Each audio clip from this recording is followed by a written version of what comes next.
Hello, everybody. This is Sweta Ragni from Canada, and we're having glitches today, just in case. If we get disconnected, there'll be part two. But today, let's go dive into the biases in the recruitment. I have, before I even begin, I want you to type in the comments if I can, you can hear me. I have an expert today when it comes to biases. She's an HR consultant. She's a career coach as well. Dorothy Dalton, tell us about yourself. Hi, everyone. My name is Dorothy Dalton. I'm based in Brussels, and I work particularly in the space currently of making the hiring process more equitable and inclusive. So part of that is making organizations identify the places where they have bias and what steps they can take to manage those biases. Awesome. Thank you very much. So can you all type in one for me? So can you hear Dorothy and me fine? We had some glitches this morning. Again, to re-stress, if this gets disconnected, there will be part two. Just keep an eye on my profile on LinkedIn, and we'll schedule part two because we have a lot to cover today. The type of biases, the name. We have a name for biases with an example, awesome example for job seekers, a couple of recommendations for employers and hiring managers and recruiters as well. And we cannot prevent the biases. And like Dorothy says, you know what? We have brain, we all have biases. It's just acknowledging it, self-checking it, and how do you overcome with the partnership all around within the team environment, okay? So Dorothy, I'd like you to start with, what's the first step of biases, where it starts? Well, I think the first step with bias is knowing what it is, okay? And I think one of the things that's happened over the years is we've come to demonize it. And quite often people say, get rid of bias, prevent bias, do all of these things. But if you have a brain, you have a bias.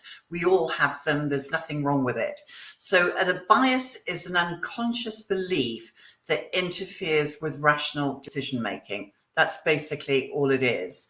And in primal times, it saved us from probably being clubbed to death in a cave or someone taking our food or stealing from us. But even though we're in the 21st century, a lot of these basic biases around security, we still carry them with us. So they're basically things we do to make us feel more secure. So how you deal with it is to I think become firstly aware of your own biases, and that's the hardest thing to do. Absolutely. So let's go back to the step number one. And I wanted to tell you, the viewers right now, I was a hiring manager in corporate world in Canada. And when I was doing some courses recently, when it came to biases, what an eye opener. I dropped the ball so many times. I didn't even know that, I was doing those things unknowingly. What a shocker. And I'm going to go through the example personally. And, the things about biases is I don't think anyone sat down for the leadership team, who are internally promoted, because I was internally promoted as well. Even when they were hiring externally, I don't think there was, we all knew what the biases was, but it was never broken down with an example. And for those newcomers today watching me from Canada, newcomers to Canada, immigrant as well, I have certain strategies. I have some tips as well, and Dorothy would come up with that as well. We'll go through that as well. Okay, we have a lot to cover with the name, and I have an example. Dorothy has an example as well, and you would be shocked. There's a name for those. Like, I think Dorothy, you said 150 biases. There are 150 cognitive biases, but they're basically, a lot of them are focused on people like us, people that agree with us. So if we're with people and situations that make us feel comfortable, we tend to seek out those situations and we avoid situations that make us feel uncomfortable. And that is the root of the hiring process, because basically we have hiring for fit. So we're always looking for fit. And I've worked in HR and executive search for a very long time. And I've never, ever heard a hiring manager say once, don't like that person, let's hire them. Never, not once. Yeah. So it's all about being with people who fit in with your way of thinking and fit in with the organization. Right. Okay. And then there's let's go from step one. Where does it start? If you're let's go back to the very like deep level of biases. Where does it start from? So I am a hiring manager now and I wanted to do the posting. I want someone to work for me. There's a head count and I'm like partnering with a business partner, that starts right there. So walk us through the process, how it happens and how we can do the self-check. Well, I mean, normally what happens, the hiring manager presumably calls you, say, we'll have it's called an intake meeting, a scoping session, whatever you want to call it. And that person will sit down and lay out the requirements for the job, right? That's what normally happens. So the first question is where the biases come in. Quite often they will want a person either exactly like the person who left, and they might want a person that they like to work with. So it might be someone who's been to the same university as them, comes from the same geographic region. It might be someone who looks like you or the same type of personality. And so when HR people or recruiters are going through, they really want to hold that hiring manager accountable and just ask them why, what makes them say that, and particularly around academic qualifications and years experience. Because they might ask for 5 years experience, 10 years experience, but sometimes you can get the same experience in 2 years as you can in 10. So it's all of these questions to drill down, ask questions. Awesome. Speaking from the hiring manager perspective, you're so right. And I didn't even realize I had biases, right? Because whenever I was hiring, it was internal promotions. Yes, we're given, who would make that cut initial round. It was all based on data. And I kid you not, one of the data was attendance. And I know I had rejected some really good candidate because of attendance issue. And I feel icky now, even talking about it. What was I doing? Because that was a mandate, right? I did not know their personal situations, right? There were so many personal wounds and stuff like that. And I feel really bad about it. And I didn't even know there was like really blatant bias, right? So the other thing was location as well as a hiring manager. Right. And we're going to go through that because it was a contact center.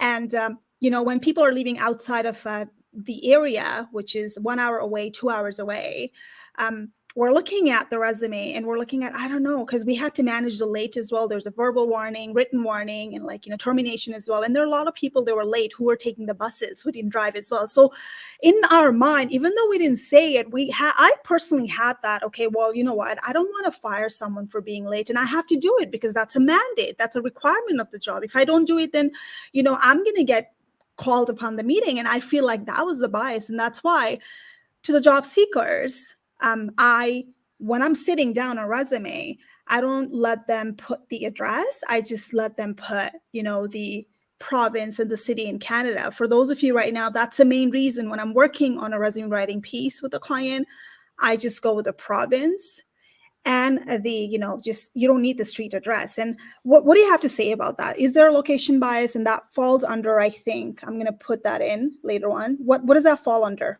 Well, it can be a number of things. I mean, it can be normally it's around conformity bias or confirmation bias. So you're looking for people like you. I mean, I think we all might recognize a high-end residential area, for example, or a lower end residential area. We might penalize someone for that, but we don't know. The thing is, we don't know people's circumstances. So someone might be living in an upscale area, but really stretching themselves to the limit, or someone might choose to stay in a different type of neighborhood because they want to be near their parents. So there are lots of reasons. So there's that great line, there's an ask and assume. So don't make assumptions. You have to ask. But I tend to also not put the street address for personal security. I've worked with job seekers who, and actually this was in Canada, who had a young woman had someone turn up at her apartment, and a recruiter had left her CV on an open screen and a window cleaner had seen it. So I think it's just about security. It's about bias around location. Distance to work, is that a problem?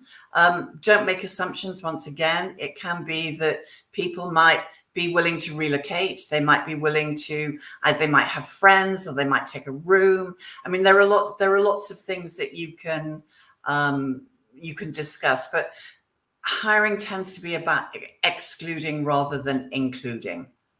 Absolutely. You're so right on it. So, and that too, coming to that location bias, from the recruiter's point of view, whoever is sourcing, right, they might be just sourcing you. That there's a reason. And I know not every recruiters are like that. But there are recruiters, they're not trained. They're just given the job and they have to deal with it, right? And they're going to do whatever it takes to find the right candidate. In their mind, the right candidate would be, someone who's closer. I don't have to deal with, this late and stuff like that, right? They're not well trained. And on a LinkedIn, when they're searching it, they're going to probably put the location which is close by, right? And there's a reason.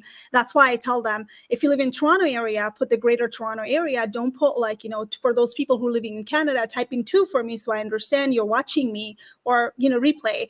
So if you're living in Brampton or Mississauga area, then you put Toronto, Ontario, not Brampton, right? Because from Brampton to Toronto, it's like 1 hour drive, and take it or leave it. In that moment of traffic, it would be more than that. And there is a biases that kicking in as well. And I'm guilty of that as well. So before I even, I think we jumped it earlier. I know that you have a very valid point and we could not be aligned. Let's talk about the job description bias. So I know we have an intake meeting, first step. Now let's talk about the job description bias that hiring managers and recruiters have to be really careful when writing it.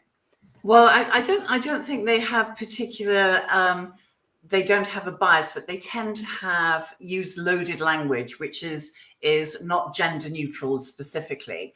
And there's research that shows that if job description writers use what we call masculine coded words, such as you've got some ninja, rock star, aggressive, go the extra mile, dynamic, all of these very male coded words, and not use words like collaborative, supportive, words like coaching, this type of thing, then women self-exclude, and also people, other demographics. So it's really important that people who write job descriptions try and use gender neutral language, because it doesn't deter men. Gender neutral language doesn't put men off, but it encourages other demographics to apply. And there's a great free tool. I don't know if you want to put this in the chat. It's called Cat Matfield Gender Decoder. And Can you send me in a private chat so I can link it there? Okay. Private chat while we're talking it. Maybe I can go and put it in there later on. Yeah, and then I looked at some general decoder. There was online as well, a bunch of it. You can copy and paste your job descriptions, and it will tell you. Yeah, and as an employer, you probably want to do it. And honestly, I've written the job descriptions. I never got a training for it. It was just, we're restructuring. Let's, figure out the job descriptions. And I had no clue. Nobody trained. But then again, later on, HR actually came in and edited and everything. But I had no idea about the general, that thing, what not to put in, right? How to be general neutral. That was new to me when I was studying these courses.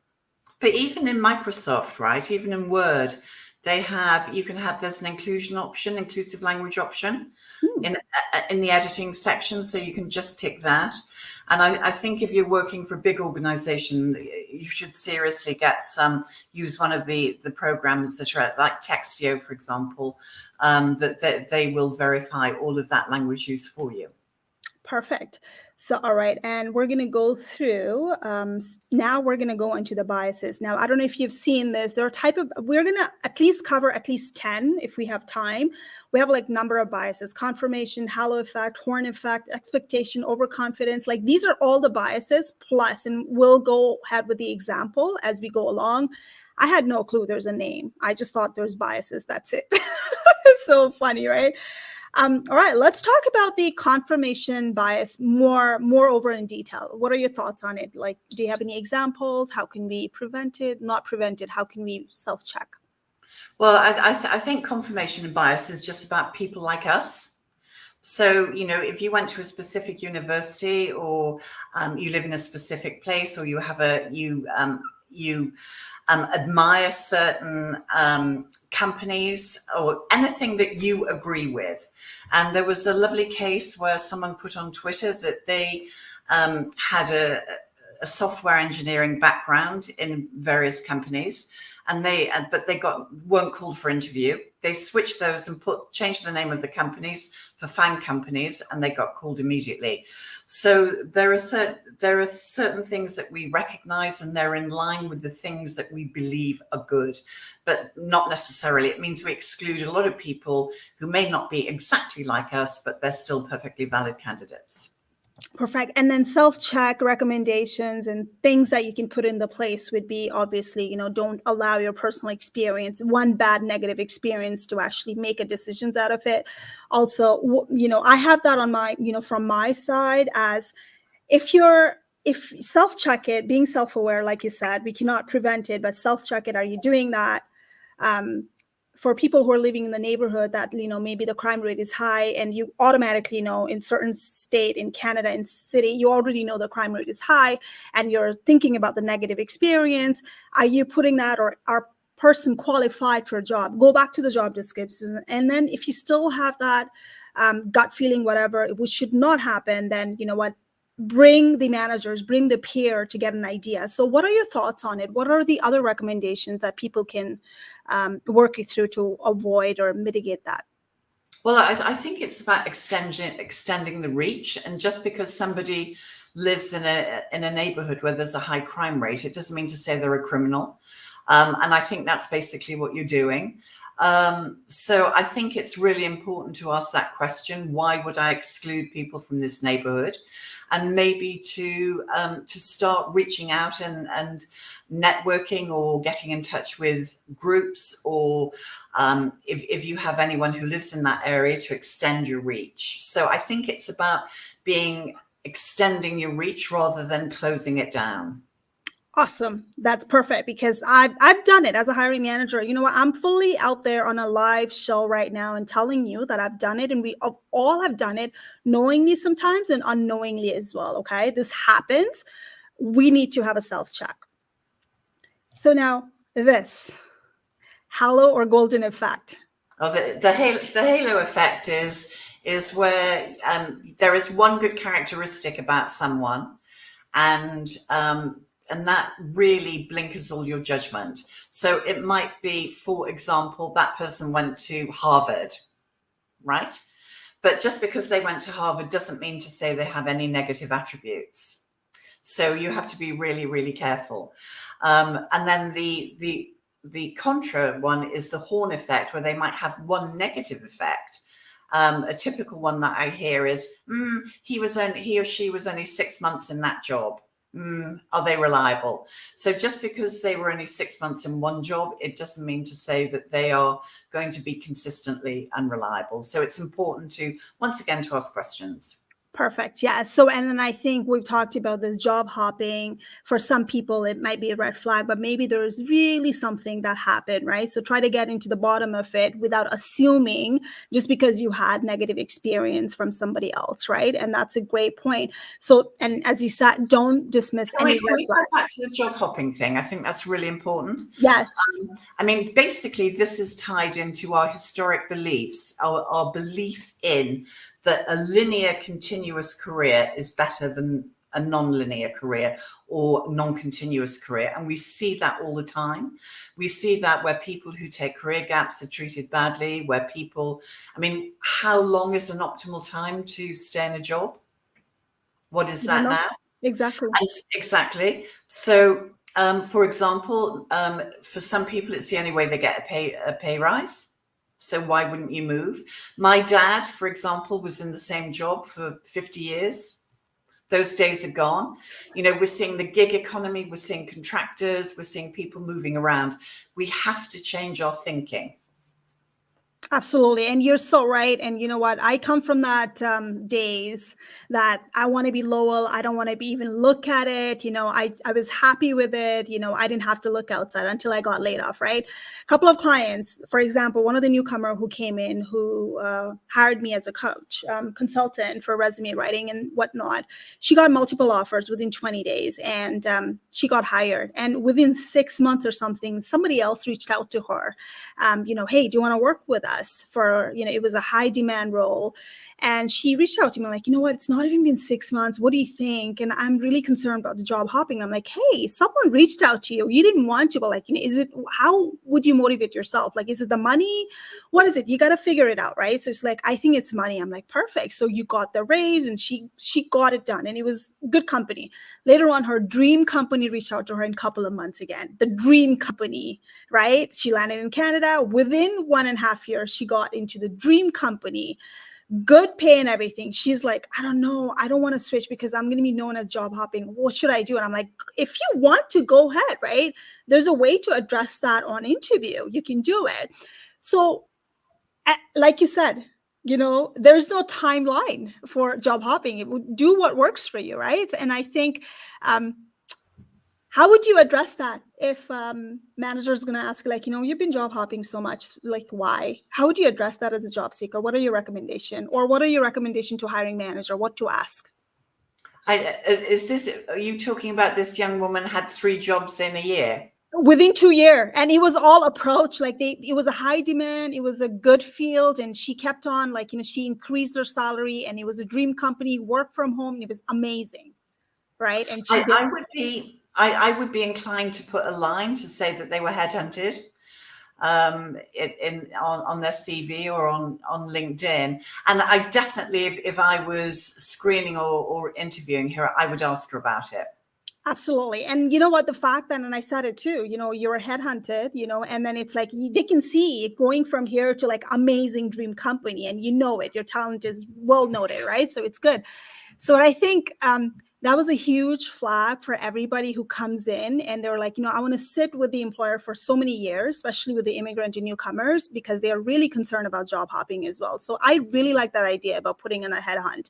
And the other questions I have is, what about job hopping because it was a toxic environment, right? Like, as a hiring manager, I can pull the information out, but like, how would you address that as a job seeker?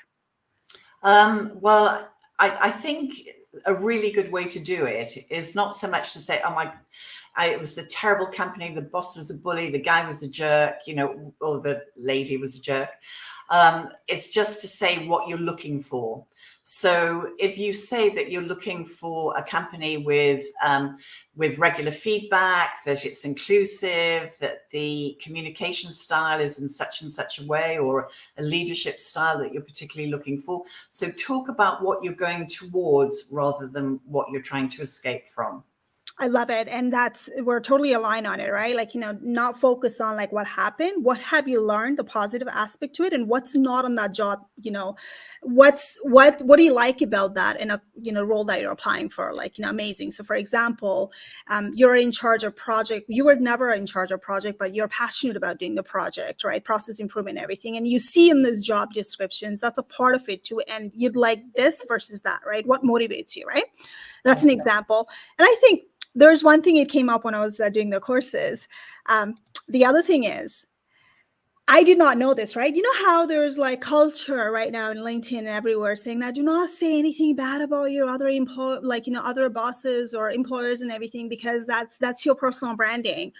What if, so I did not know if, as a hiring manager, if I hear, the person's bad mouthing, micromanager, whatever it is, like, that's a bias for me not to say, because they bad mouth, they were like, you know what, they're probably not the right fit because they literally said bad things about the previous boss. Apparently that's a bias for me as a hiring manager. So I got to go back to the job descriptions and think, can the person do the job? What are your thoughts on it?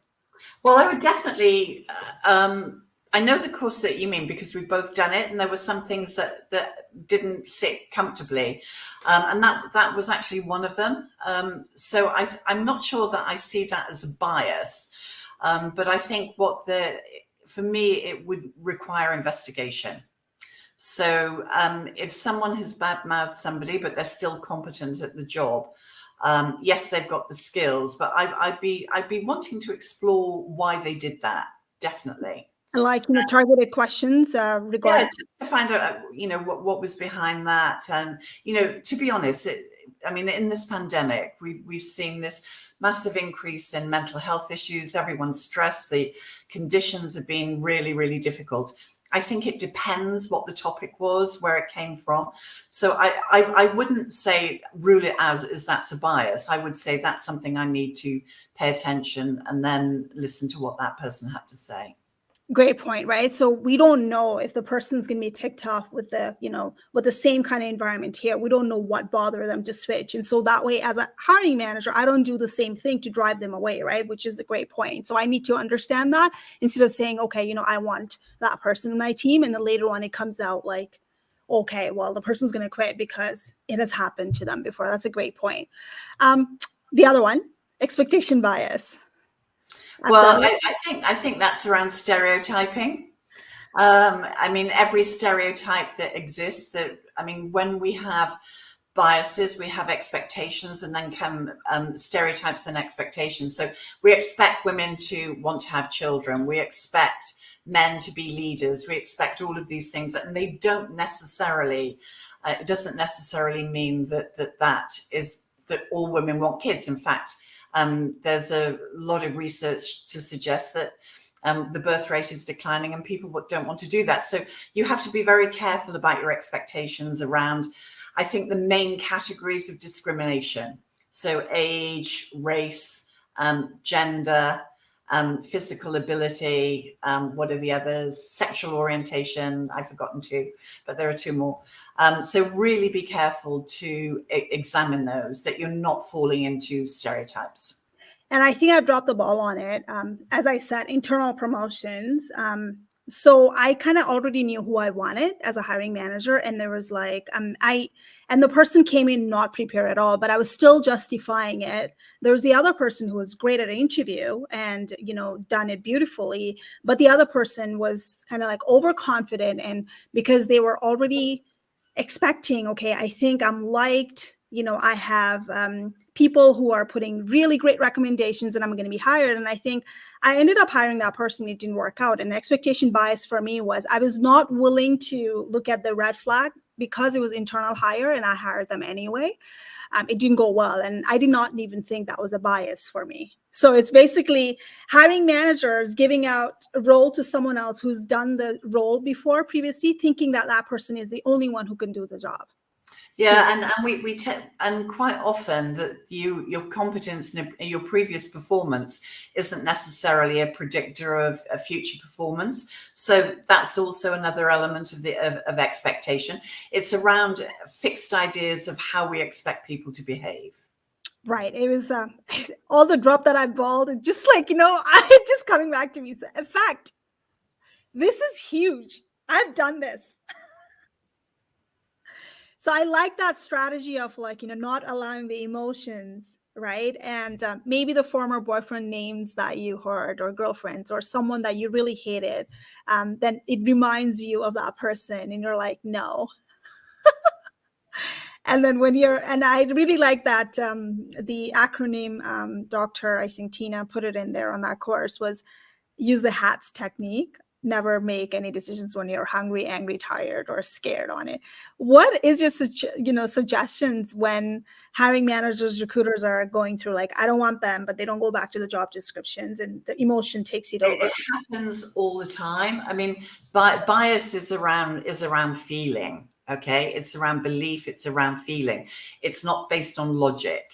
So it might be on accent. You've talked about this. It might be there are certain accents that are more popular than others. It might be on the way someone dresses. I had a candidate who was rejected because she wore her trousers tucked into her boots, and she was cut for that. She was ideal, but they said we didn't like the way you looked in the interview.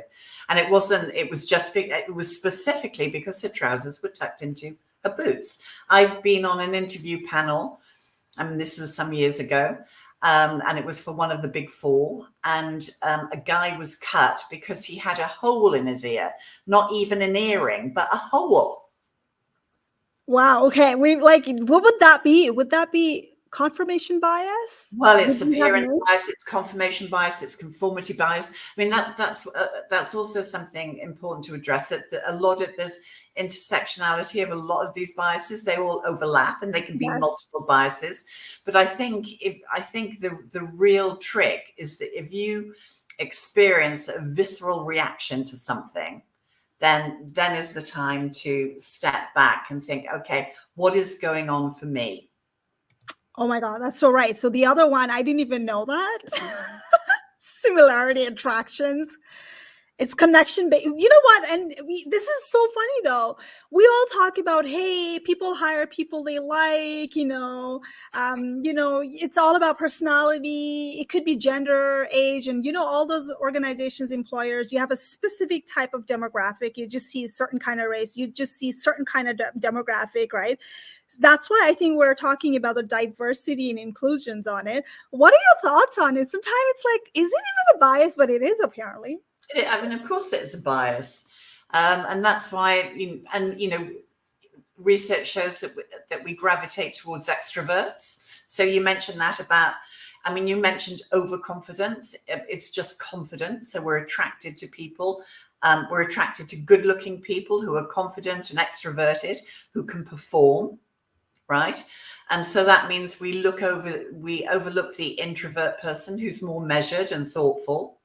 And it's obvious that they have a place, but we like people like us, that they have the same type of humor. They might go to our golf club or our church or any of these things, and we think that because we have something in common with them, and we like them, that they will perform well in the job, or they will perform better than someone who doesn't have those characteristics.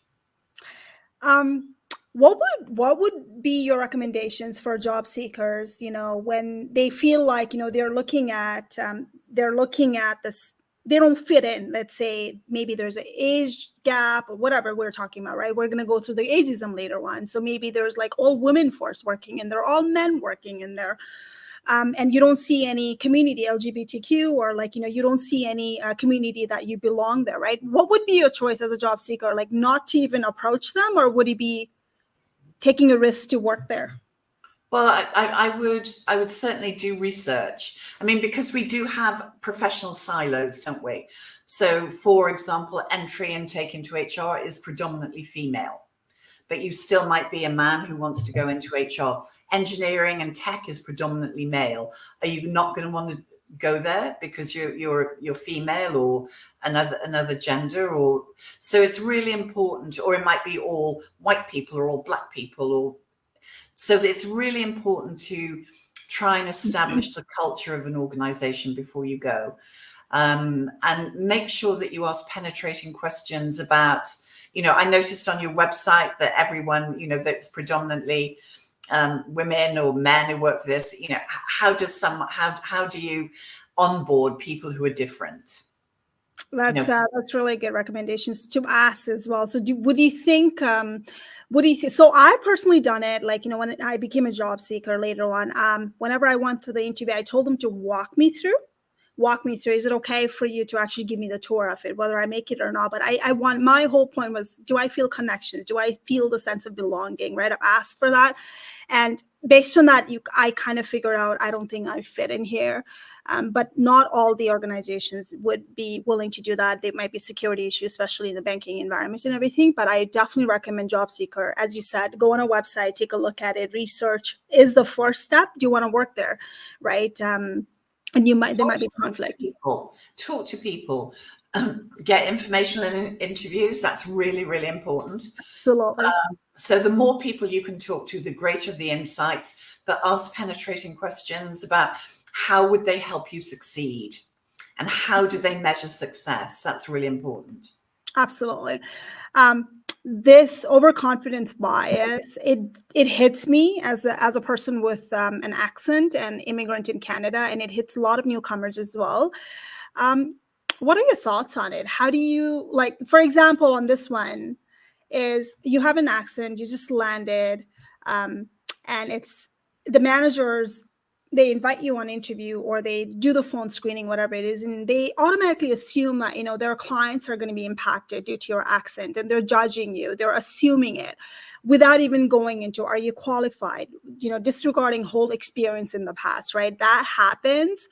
I haven't personally done it because I was one of them. What do you recommend to the hiring team and then the job seekers if they feel that it might be coming along? I think the most important thing is for the job seeker, is to make, regardless of the accent, is your communication, is your message clear? So that's the most important thing. And sometimes for people who have an accent, we all have accents. I speak French, and I've been living in Belgium for 25 years, and people still say I still speak French with an English accent. So are you clear in what you're saying? That's really, really important. And then I think the most important thing to do is to slow down and to breathe, because quite often what happens when we're nervous, we speed up, and then your accent intensifies and sometimes you're not clear. So that, I think, for the job seeker, that's really important. But also for the hiring manager, they should really do a double check on themselves and say, okay, what issue do I have with this person? Let's look at the competence training. And I think sometimes, and I've been in that situation where somebody was client facing, and in fact it wasn't even an accent, it was language capability. They just said, okay, we think you're great, but we think you're it was actually Dutch skills, language skills need to be brushed up, so would you be willing to do a short course? Right. So maybe let's say I like that idea. So if you have an issue and you feel like you're not sure, put them on and then maybe give them the materials where they can improve. So that way it's not that you're letting them learn on their own, because every clientele is different based on the industry, right? And yeah, I like that idea. And just one for job seekers, and I worked with someone recently who did this, and it was brilliant. There's an organization called Toastmasters. Yeah.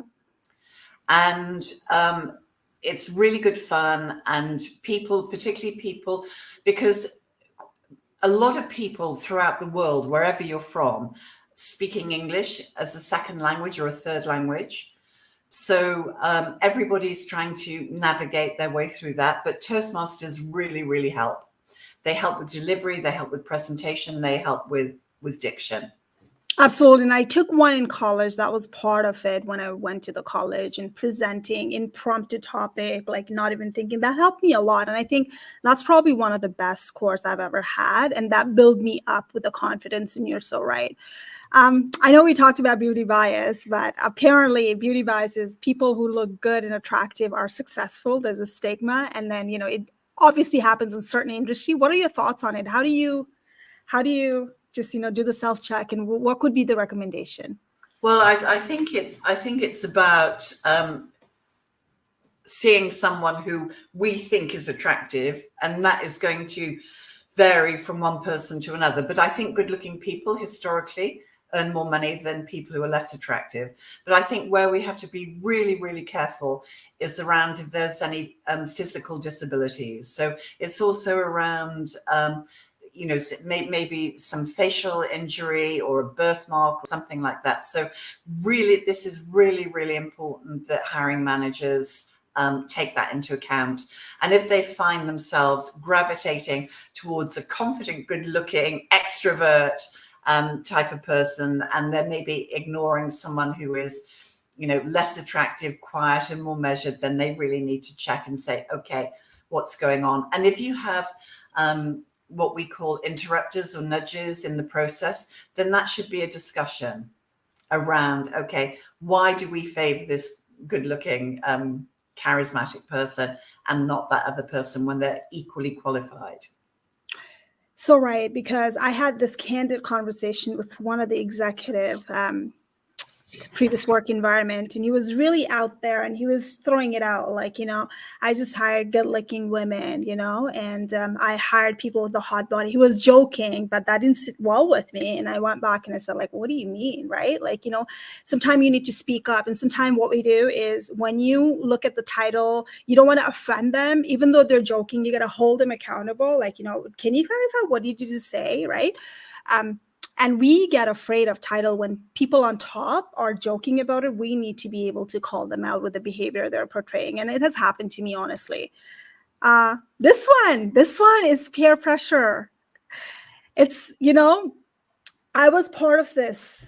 Have you ever been part of the calibrations? Like, we would hire batch hiring, and we all had our people to push it through, and we're like bidding war, kind of like what, this person, and like it was a nightmare.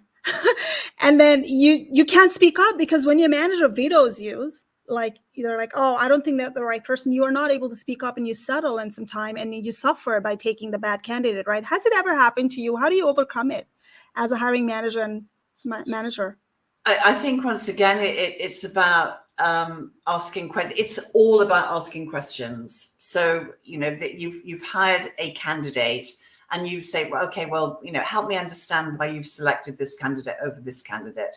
And then just keep asking questions until you feel comfortable. So what is it about this candidate that appeals, that you think could do the job better?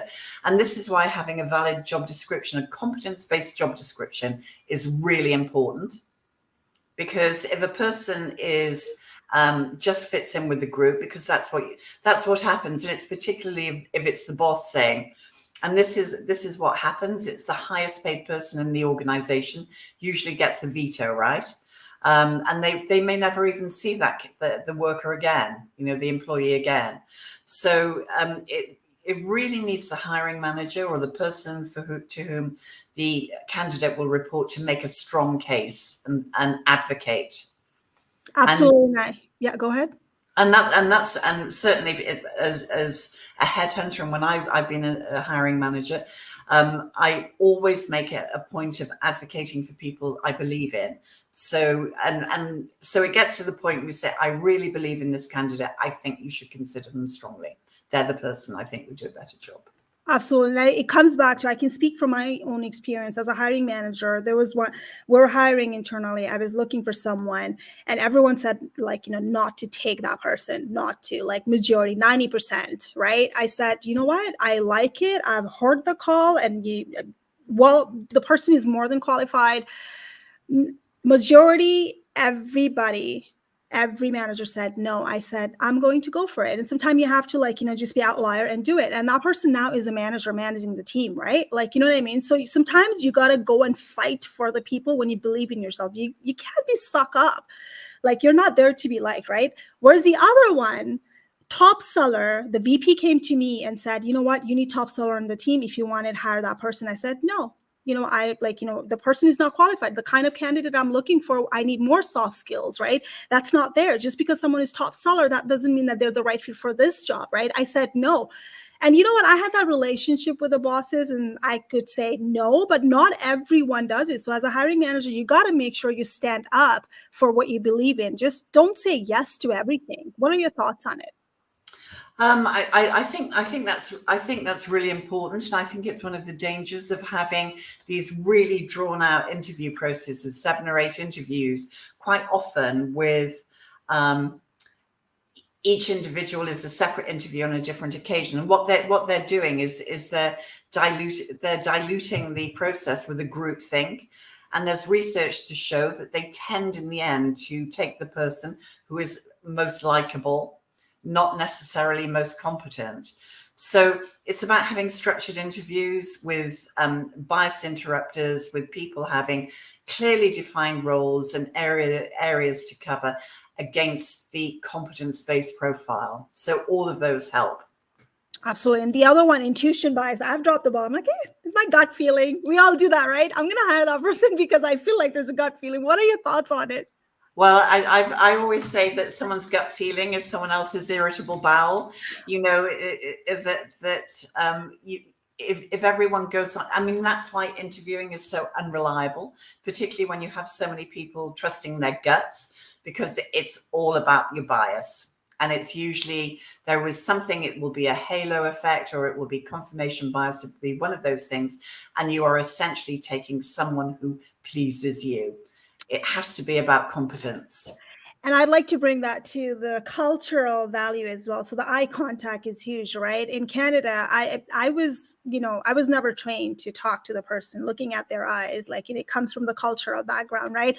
I had difficulties when I'm talking to the people looking at them, and I still do, but I'm self-aware of it, right? And in Canada, when you're not looking in the eye, especially during interview, either you're not confident or you're lying, right? And I think that's when it comes in. And I've heard people, hiring managers, my colleagues sometimes saying like, there's something wrong. They're not looking at me in the eyes. I'm like, it could it be, can they do the job, right? You know what I mean? So, and that's when they go like, it could be something. It could be something that happened or cultural, right?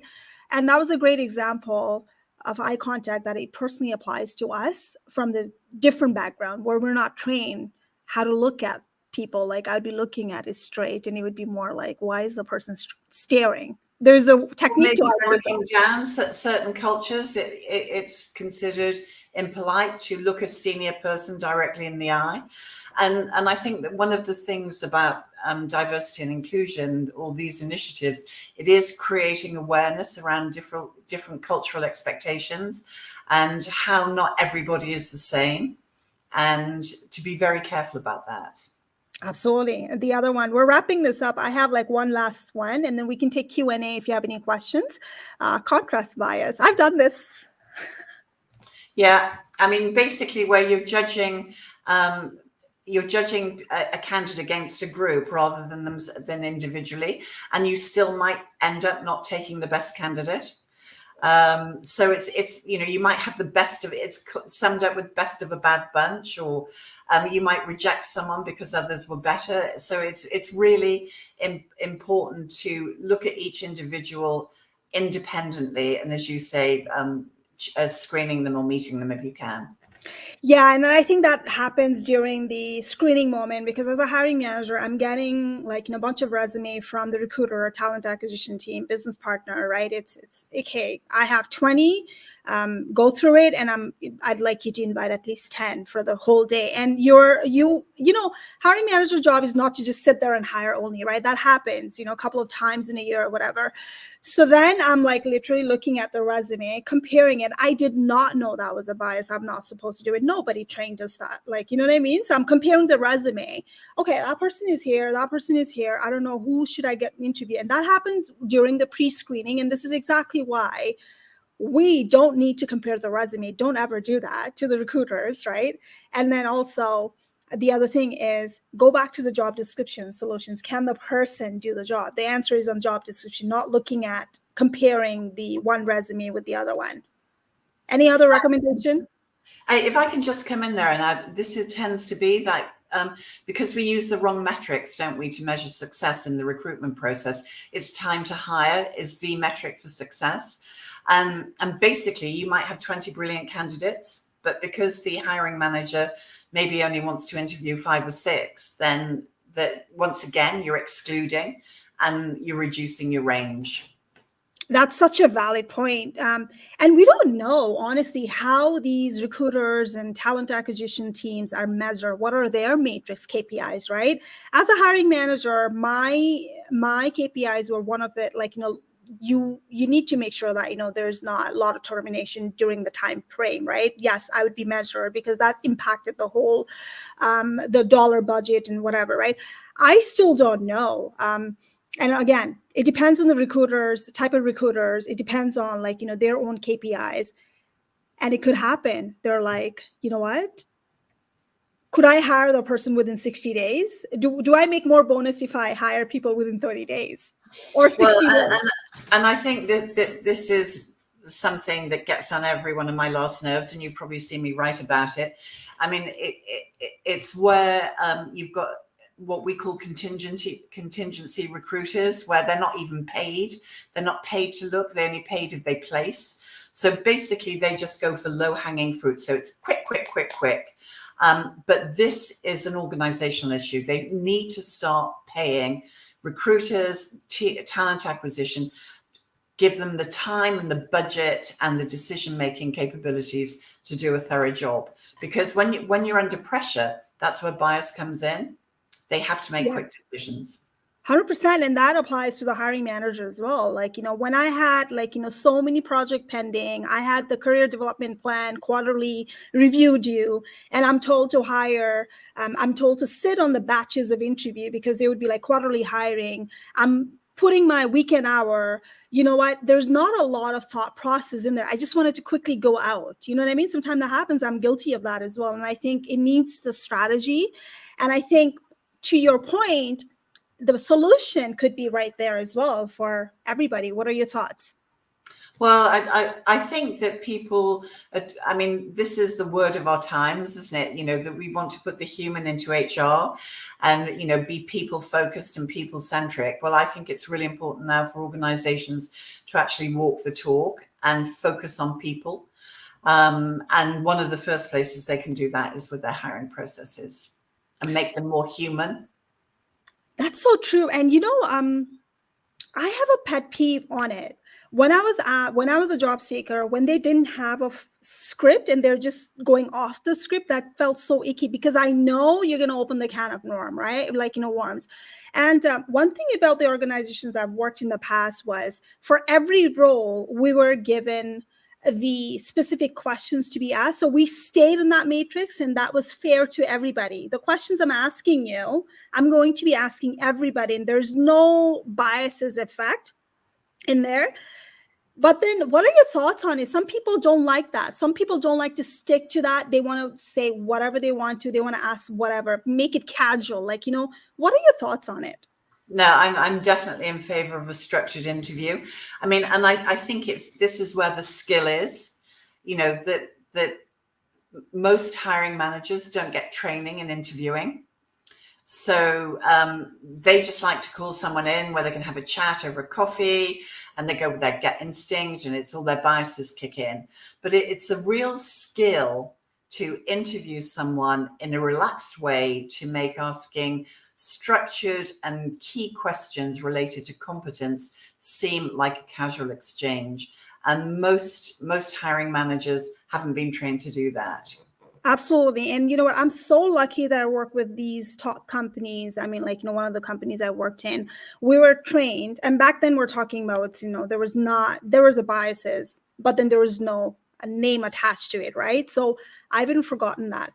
So we were given the course, we were trained by HR, and then we were told to sit with the mentors who are good at what they do, and then sit and just know how they do this, right? And there were, the script, there were the questions, and I loved it. I was like, oh my God, I don't have to come up with the questions. These are all there. And to the point that I would write down the star format. I would tell them, I'm wearing, you need to give me star format, right? That was a thing. And then I would go, what was the situation the candidate said? What was the action? What was the result of it and everything? I would write it down. And later on, within three of us, manager, and then the HR, three of us would sit down later on and calibrate on it. Okay, your rating is this. And I love that format. And a lot of people, I'm so surprised when I'm working with the clients, when I ask them how that happened, they have it was just casual. And I hate it. Yeah, and I think it's really important when you have that calibration at the end, or sometimes even I like to see it in the middle, particularly if you're because sometimes we forget the first ones when coming to and that's also another little bit of a bias. The people who are seen last tend to stay top of mind, and it's about being able to have an open discussion without people getting defensive. So, and that also loops back to having a really good self-awareness around your own biases. That's so true. And I remember that, one time I started going into that the area that I'm not supposed to, and HR was there to protect and And that's why the HR was there, right? To protect, okay, well, you can't go there, but strategically, it's like, weeding it back. And a lot of hiring manager, I was asked when I was laid off, one of the VP asked me when I brought my kids into the scenario, I said, what were you doing in the gap? And I'm like, I did a lot of volunteers, went to the kids' bake sale and everything. Oh, how many kids do you have? So I was like, that's not the question you should be asking. I'm thinking, but I couldn't stand up. Until this day, I kid you not, I feel like I didn't get the job because of that. I mean, you could have, but I'll give you another scenario where one of my clients was asked how many children, or if she had children. So she immediately went into defensive mode and really wanted, but we'd worked together about dealing with those tricky questions. And she said, well, what makes you ask me that? And they said, oh, we've got an arrangement with a daycare down the road and all our employees get subsidized daycare. Which is good, right? And I was like, it was so casual. I was shocked. I never brought my kids in any interview. I never asked anyone, even when they brought in like, oh, it's like, tell me a weakness. And, people are like, oh, my kids, right? I never even entertained that. I'm like, they're joking. But I was like, oh, let's go back, right? But then I don't know how that happened. It was I don't know, it was a strategic move on their part. You know what I mean? It's like, how many kids? How old are they? I'm like, oh, wow, we're talking about this. And I couldn't stand up.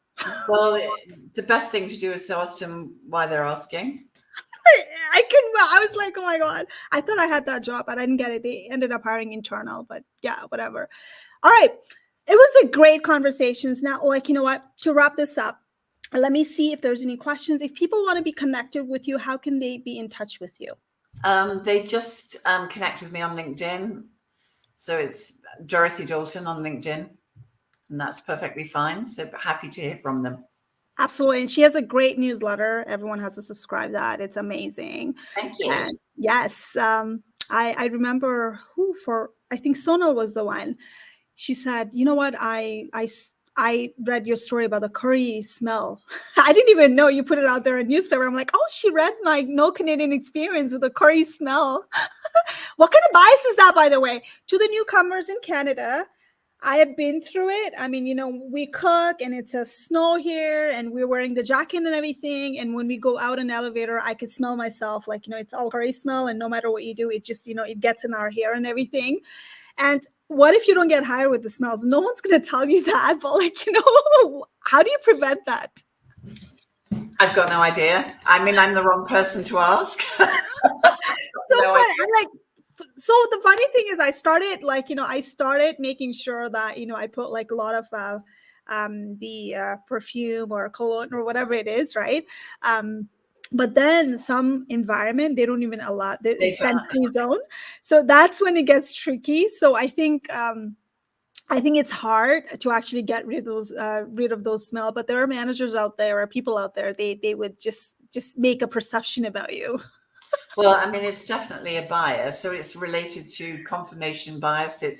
They're not someone like us because we don't eat curry. And curry's delicious. So they're missing out. I know, but again, be aware of it, self-check it, and is your smell going to bother somebody else? Be very because for some people, it's going to be turn off as well. It could be body odor. It could be anything. So take care of yourself, to be honest, and be self-aware and respect people out there as well. That's my thing. And I've learned the hard way. Well, thank you so much for joining in. What's coming up? What's coming up in pipeline that you want people to know about your project or new things? There's a lot going on. I've actually just certifying as an Ikigai coach at the moment. So I'm hoping to launch some programs around purpose and aligning that with job search. So I think that's my next big project that will be coming up for the spring. Nice. Awesome. Listen, Dorothy, thank you so much for coming in and joining. It was a pleasure. And you know what? Who else to invite when it comes to biases? I thought about you. I hope it was helpful. And thank you very much for having me. Thank you so much. And for those of you, if you want any feedback, if you want Dorothy back again, shoot me a DM and then we'll go from there. So anyone in Canada who are struggling to bounce back, let's chat. There's the appointment calendar on my feature sections and we can go ahead and chat. And who do you help out normally? Who are you for? What's your niche market? I don't particularly have a niche market. I tend to focus on, well, 3+ specializes in supporting women in the talent pipeline. And my focus tends to be executives, so senior executives who are looking for international promotion or promotion within their organizations. And in terms of executive search, I'm doing a lot of project work and consulting work now with organizations that are examining their hiring processes to make sure that they are bias managed. So if anyone from HR is watching this and wants someone to take a look at their hiring processes, you can get in touch. She's an awesome, awesome lady to actually, help you out. But thank you so much for watching, everybody. Subscribe to our YouTube channel for replay. This is going to be available on a replay on LinkedIn as well. Also, if you need free job search blogs, it's on our website, teachingdo.com. Go under free resources. Do you have any free resources for job seekers they can go? Yeah, there's loads. If you go to 3+ International, it's www.3plusinternational.com. We've got a career shop, and most of the stuff on there is free.